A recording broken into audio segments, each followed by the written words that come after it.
Assalamualaikum warahmatullahi wabarakatuh. Apa kabar anak-anak semua? Ibu harap kalian dalam kondisi baik-baik ya. Jadi kembali lagi kita bertemu dalam video pembelajaran kita di semester 2, yaitu pada materi manusia purba di Indonesia. Untuk membahas manusia purba, pada kali ini kita menggunakan pendekatan ilmu pengetahuan. Nah, sekarang kita masuk kepada materi, yaitu manusia purba diperkirakan hidup pada masa Pleistosen sekitar 2.580.000 sampai 11.700 tahun yang lalu. Untuk masa Pleistosen ini dibagi dalam 3 tahap, yaitu ada Pleistosen awal, Pleistosen tengah, dan Pleistosen akhir. Untuk di Indonesia sendiri ditemukan beberapa jenis manusia purba atau manusia praksara. Yang pertama Meganthropus, yang kedua Pithecanthropus, dan yang ketiga jenis Homo atau Homo sapiens. Nah, yang pertama kita akan membahas jenis Meganthropus. Jenis manusia ini atau jenis manusia purba yang tertua yang ditemukan di Indonesia ditemukan oleh yang bernama Pons Koningswald, yaitu pada tahun 1936 sampai tahun 1941 di situs Sangiran. Yang pertama ditemukan yaitu bagian rahang atas dan rahang bawah. Berdasarkan umur lapisan tanah, penemuan diperkirakan jenis Meganthropus ini hidup dengan mengumpulkan makanan atau food catering. Makan utamanya adalah tumbuh-tumbuhan sebab mereka belum mengenal api. Sedangkan ciri-ciri daripada Meganthropus yang pertama adalah berbadan tegap dengan tonjolan tajam di kepalanya. Kemudian bertulang pipi tebal dengan tonjolan kening yang mencolok dan tidak berdagu, serta otot kunyah, gigi dan rahang besar serta kuat. Nah, kemudian itulah ciri-ciri yang merupakan jenis manusia purba Meganthropus ini. Dalam jenius manusia spesies ini dinamai Meganthropus palaeojapanicus, yang artinya manusia besar tertua yang berasal dari Jawa. Selanjutnya yang akan kita bahas adalah jenis manusia purba Pithecanthropus. Fosil pertama Pithecanthropus ditemukan oleh Cokrohandoyo. Ia bekerja di bawah Pons Koningswald. Dia menemukan fosil tengkorak anak-anak di daerah Kepuh Klagen, sebelah utara Mojokerto. Handoyo awalnya mengira hanya tengkorak itu milik orangutan, sehingga dinamai Pithecanthropus atau manusia kera. Namun menurut Pons Koningswald, fosil tersebut berasal dari masa Pleistosen awal dan menamainya Pithecanthropus mojokertensis dan merupakan jenis Pithecanthropus yang tertua. Berdasarkan umur lapisan tanah, yakni lapisan bawah dan tengah, diperkirakan Pithecanthropus hidup antara 1.000 sampai 2 juta tahun yang lalu. Pithecanthropus hidup secara berkelompok. Mereka berburu, menangkap ikan, dan mengumpulkan makanan, atau dengan istilah hunting dan food catering. Pithecanthropus juga sudah menggunakan alat untuk mencari makanan. Namun alatnya sangat sederhana, yaitu batu dan kayu yang ditemukan oleh mereka. Beberapa contoh alat dari batu yang digunakan Pithecanthropus kemudian dirubah menjadi kapak genggam, kapak perimbas, kapak penetak, dan juga pahat. Alat-alat ini kemudian banyak ditemukan di Pacitan, Jawa Timur. Kemudian ciri-ciri daripada manusia purba jenis Pithecanthropus ini diantaranya berbadan tegap tapi tak setegap Meganthropus. Tinggi badannya sekitar 165 cm sampai 180 cm.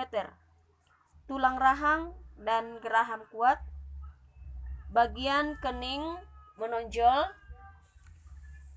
Hidung lebar dan tidak berdagu. Volume otak belum sempurna. Kapasitasnya hanya berkisar 750 cc sampai 1300 cc. Tulang atap tengkorak tebal dan berbentuk lonjong. Makanannya masih kasar atau mentah, sedikit pengolahan. Dan makanannya juga masih bervariasi antara tumbuhan dan daging hewan buruan. Untuk di Indonesia sendiri ditemukan beberapa jenis Pithecanthropus. Yang ditemukan yang pertama Pithecanthropus mojocertensis, kemudian Pithecanthropus erectus, dan juga Pithecanthropus soloensis. Dan kita akan membahas satu persatu. Yang pertama Pithecanthropus mojocertensis. Fosil yang ditemukan di Mojokerto dinamakan Pithecanthropus mojocertensis. Kemudian yang kedua, jenis Pithecanthropus erectus yang ditemukan oleh Eugene Du Bois pada tahun 1890 di daerah Trinil di lembah Sungai Bengawan Solo. Dan kemudian setelah dikonstruksi terlihat spesies seperti kera, namun berdiri tegak sehingga dinamai Pithecanthropus erectus. Untuk ciri-ciri fisiknya, Pithecanthropus sudah memiliki badan yang tegap dan alat pengunyah yang kuat. Tinggi badan berkisar 165 sampai 170 cm. Berat badan 100 kg. Berjalan sudah tegak serta makanan yang masih kasar dengan sedikit pengolahan. Itulah jenis Pithecanthropus erectus. Kemudian selanjutnya Pithecanthropus soloensis. Fosil Pithecanthropus soloensis ini ditemukan oleh von Koenigswarth dan Overnoot di situs Ngandong dan Sangiran pada tahun 1931 sampai tahun 1933 di tepi Bengawan Solo. Fosil yang ditemukan berupa tengkorak dan tulang kering dari lapisan tanah. Tempat fosil itu ditemukan diperkirakan manusia purba jenis ini bertahan hidup sampai akhir Pleistosen tengah. Untuk ciri-cirinya sendiri diperkirakan oleh para ahli masih sama dengan Pithecanthropus erectus, dan juga bagaimana mereka hidup diperkirakan para peneliti juga masih sama dengan jenis Pithecanthropus erectus. Nah, selanjutnya kita akan membahas jenis manusia purba jenis Homo. Manusia purba jenis Homo merupakan manusia purba yang paling muda dibandingkan jenis manusia purba lainnya. Jenis Homo kadang disebut sebagai Homo erectus, manusia tegak, atau Homo sapiens atau manusia cerdas. Berdasarkan usia lapisan tanah tempat fosil itu ditemukan diperkirakan hidup sekitar 25.000 sampai 40.000 tahun yang lalu. Kemudian ciri-cirinya sendiri yaitu yang pertama, tinggi tubuh sekitar 110 sampai 210 cm. Kemudian otak lebih berkembang dari jenis sebelumnya, yaitu Meganthropus dan Pithecanthropus. Otot kunyah dan gigi sudah menyusut, tonjolan kening sudah berkurang dan berdagu, dan tampilannya sudah seperti dari ras Mongoloid dan Austronosoid. Nah, itulah ciri-ciri Homo erectus atau jenis Homo. Kemudian di Indonesia sendiri ditemukan 3 jenis Homo yang pernah hidup pada masa praksara. Pertama, ada Homo soloensis. Kemudian ada Homo wajakensis. Dan yang terakhir Homo floresiensis. Nah, berikut penjelasannya. Yang pertama, ada Homo soloensis. Fosil ini ditemukan oleh Pons Koenigswald dan Wedrich pada tahun 1931 sampai tahun 1934 di lembah Sungai Bengawan Solo. Temuannya berupa tengkorak, kemudian dari volume otaknya diperkirakan bukan lagi jenis Pithecanthropus. Jadi sudah berbeda dengan ciri-ciri fisik manusia sebelumnya yang ditemukan. Dan mengenai penamaan, mengapa dinamakan Homo soloensis? Karena ditemukan di Solo. Penamaan manusia purba biasanya dihubungkan dengan di mana fosil tersebut diketemukan. Kemudian yang kedua, ada Homo wajakensis. Homo wajakensis adalah fosil manusia Homo yang pertama ditemukan di Indonesia, yaitu di tempat di daerah Wajak. Fosil pertamanya ditemukan oleh insinyur pertambangan Belanda yang bernama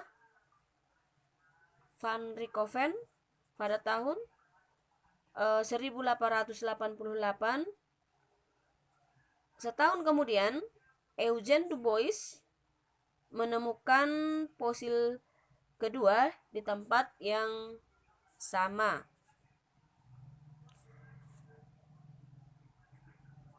Mungkin jenis ini sudah mampu membuat alat-alat dari batu dan juga tulang. Kemudian mereka juga sudah bisa memasak makanannya. Dan yang terakhir adalah Homo floresiensis. Dikutip dari ensiklopedia pada tahun 2015, dikutip dari ensiklopedia Britania 2015, pada tahun 2004, kerangka manusia purba berjenis kelamin wanita ditemukan di Gua Liangbua, Flores. Homo floresiensis merupakan keturunan Homo erectus, manusia tegak yang disinyalir nenek moyang manusia modern. Manusia jenis purba ini terbilang pendek dengan tinggi diperkirakan 100 cm, tangannya panjang, volume otak 380 cc atau seperti simpanse, tulangnya rapuh dengan wajah datar serta tidak menonjol. Manusia purba ini mirip Hobbit atau ras manusia karangan J.R.R. Tolkien dalam film Lord of the Ring dan The Hobbit. Nah, itulah kira-kira yang menjadi penjelasan Ibu tentang jenis manusia purba, jenis Floresiensis. Baiklah, mungkin itulah penjelasan manusia purba atau manusia praaksara yang ditemukan di Indonesia dan menelitinya dari segi ilmu pengetahuan. Karena jika kita menggunakan dengan pendekatan ilmu agama, maka sampai saat ini belum menemukan titik terang atau titik yang sama dengan apa yang ditemukan oleh para peneliti tersebut. Karena di dalam ilmu agama apapun itu, manusia yang pertama yang diciptakan dan diturunkan ke bumi adalah Nabi Adam. Jadi tidak akan menemukan titik yang sama bila kita sambungkan dengan pembahasan kita yang tadi yang sudah dijelaskan. Kemudian mungkin demikianlah penjelasan Ibu tentang manusia purba yang ada di Indonesia.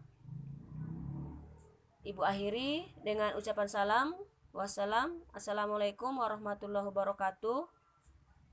Terima kasih atas perhatiannya. Ibu harap kalian tetap semangat.